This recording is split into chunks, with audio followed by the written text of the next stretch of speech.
شیطان نے بھی ہمیں پھنسانے کے لیے پورے انتظامات کیے کہ اگر کہیں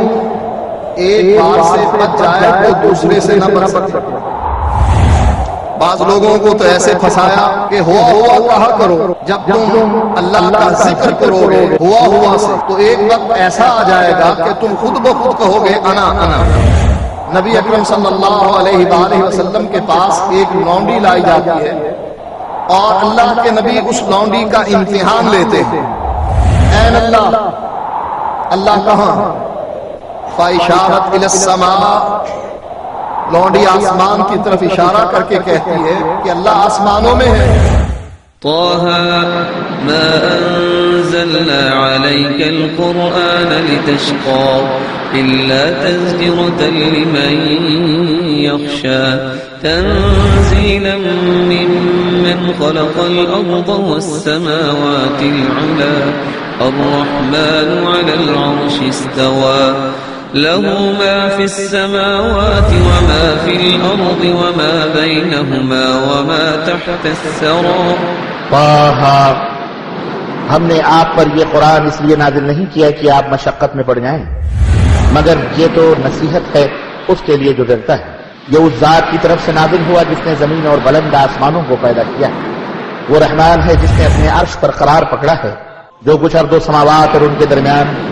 اور جو ارض کی انتہائی گہرائی میں ہے، ان سب چیزوں کا وہی مالک ہے۔ الحمدللہ نحمده ونستعینه ونستغفره ونعوذ باللہ من شرور انفسنا ومن سیئات اعمالنا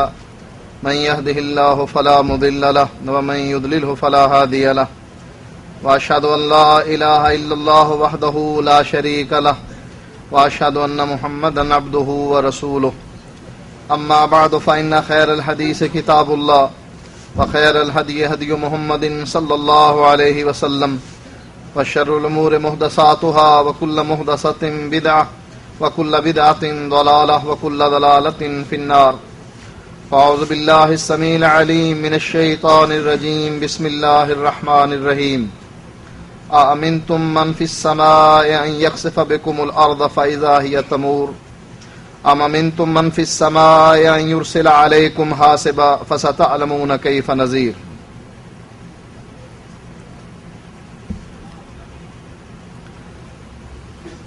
آپ نے دیکھا ہوگا اگر کسی مجرم کو پکڑنا ہو تو پولیس ناکے لگاتی ہے، اگر مجرم بڑا ہے تو اس کے لیے ایک نہیں کئی ناکے لگتے ہیں۔ ان کے خیال میں اگر ایک ناکے سے بچ کر نکل گیا، دائیں اور بائیں سے اس راستے پر چل پڑا اور اس ناکے پر اس کو چیک نہ کیا جا سکا تو اگلے ناکے پر پھنس جائے گا، اگلے سے بھی بچ گیا تو اس سے اگلے پر پھنس جائے گا۔ یعنی اس کے لیے پورے انتظامات کیے جاتے ہیں کہ یہ بچ کر نہ نکلے۔ اسی طرح شیطان نے بھی ہمیں پھنسانے کے لیے پورے انتظامات کیے کہ اگر کہیں ایک وار سے بچ جائے تو دوسرے سے نہ بچ سکے، دوسرے سے بچ جائے تو تیسرے سے نہ بچ سکے۔ جیسا کہ بعض کتابوں میں یہ بات موجود ہے، غالباً عبد القادر جیلانی کے بارے میں، کہ شیطان ان کے پاس آیا اور آ کر کہنے لگا کہ میں اللہ ہوں اور تم نے جو میری عبادت کی ہے، عبادت کا حق تم نے ادا کر دیا ہے، لہذا آئندہ کے لیے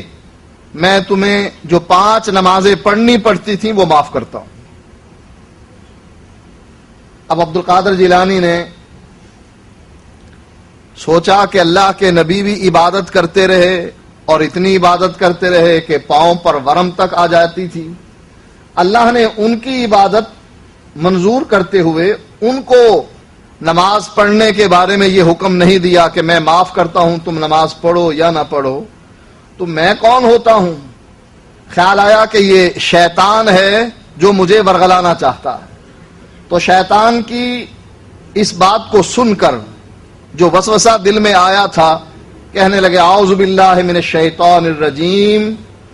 وہ آنے والی شخصیت جو ظاہر ہوئی تھی اللہ کے روپ میں وہ غائب ہو گئی، بھاگنے لگی۔ بھاگتے بھاگتے کہنے لگا اے عبد القادر، تو اپنے علم کی وجہ سے مجھ سے بچ گیا۔ عبد القادر کہنے لگے یہ مجھ پر دوسرا حملہ ہے کہ تو مجھ کو بہت بڑا عالم بنا کر، یعنی میرے اندر یہ ریا پیدا کرنا چاہتا ہے کہ میرے وار سے تو بچ گیا،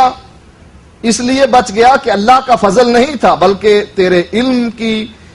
انتہا تھی، اس وجہ سے تو مجھ سے بچ گیا۔ تو کہنے لگے یہ دوسرا وار ہے جو تو مجھ پر کر رہا۔ تو شیطان نے انسان کو پھنسانے کے لیے مختلف جال پھیلائے ہوئے ہیں کہ اگر پہلے جال میں نہیں پھنستا تو دوسرے میں پھنسے گا، دوسرے میں نہیں پھنستا تو تیسرے میں پھنسے گا، آخر اس کو پھنسانا ضرور ہے۔ بعض لوگوں کو تو ایسے پھنسایا کہ ہوا کہا کرو، جب تم اللہ کا ذکر کرو گے ہوا سے تو ایک وقت ایسا آ جائے گا کہ تم خود بخود کہو گے انا، یعنی وہ اللہ تھا وہ اب میں خود اللہ ہوں۔ اسی طرح سلطان باہو کے بارے میں ان کی کتاب میں یہ حوالہ موجود ہے کہ اللہ کہا کرو، اللہ میں شود، اللہ کہا کرو تم خود اللہ بن جاؤ گے۔ بعض لوگوں کو تو اس جال میں پھنسا دیا کہ ہر چیز اللہ ہے، ہر انسان کے اندر اللہ ہے، اور جب اس نے دیکھا کہ یہ تو بڑے بڑے علماء ہی عقیدہ رکھیں گے جو صوفیت میں ڈوبے ہوئے ہیں، جیسا کہ زکریا صاحب اپنی کتاب فضائل صدقات میں کہتے ہیں یا اللہ جو کچھ تو ہے وہی کچھ میں ہوں، مجھ میں اور تجھ میں کوئی فرق نہیں ہے، میں اور تو خود شرک در شرک ہیں۔ اب یہ کلام علماء ہی کہہ سکتے ہیں، عام لوگوں کی ذہن کی سطح سے یہ کلام اونچا۔ ایسی گفتگو یا تو اب امداد اللہ مہاجر مکی کر سکتے ہیں کہ جو عابد اور معبود میں فرق کرتا ہے کہ ہم عابد ہیں اور اللہ معبود ہے، وہ مشرک ہے، اس لیے کہ عابد اور معبود میں کوئی فرق نہیں ہے۔ یہ بات یا تو ایسے لوگ کہہ سکتے ہیں جو علم میں ڈوبے ہوئے ہیں اور صوفیت کے لبادے کو اوڑے ہوئے ہیں، جیسا کہ انور شاہ کاشمیری نے فیض الباری میں اس بات کا تذکرہ کیا، یا امداد المشتاق میں اشرف علی تھانوی صاحب نے اس بات کا تذکرہ کیا کہ جس میں اللہ اور بندے کے درمیان کے فرق کو ختم کر دیا گیا۔ لیکن یہ بات عوام کی سطح سے اونچی تھی، اسی لیے فضل حق خیر آبادی اپنی کتاب میں لکھتے ہیں کہ اگر انبیاء بھی اس عقیدے کو لوگوں کے سامنے بیان کرتے تو انبیاء کی اس بات کو بھی کوئی نہ مانتا۔ یہ بات ہی ایسی فلسفے والی ہے کہ اللہ اور بندے میں کوئی فرق نہیں۔ اب شیطان نے ناکا لگا کر ان علماء کو تو آؤٹ کر دیا کہ جنہوں نے عقیدہ وحدت الوجود کو قبول کر لیا۔ اب انہوں نے دیکھا کہ عوام تو اس عقیدے کو ماننے کے لیے تیار نہیں، لہٰذا یہ سارے علماء امداد اللہ مہاجر مکی ہوں، اشرف علی تھانوی ہوں، انور شاہ کاشمیری ہوں، یا ان کے علاوہ سارے علماء اس بات پر متفق ہیں کہ اس عقیدے کو چھپانا فرض ہے اور اس کا بیان کرنا حرام ہے۔ لہٰذا جب ان الحق کسی نے کہا تھا تو انہی علماء نے جو عقیدہ وحدت الوجود کو مانتے تھے، انہوں نے اس پر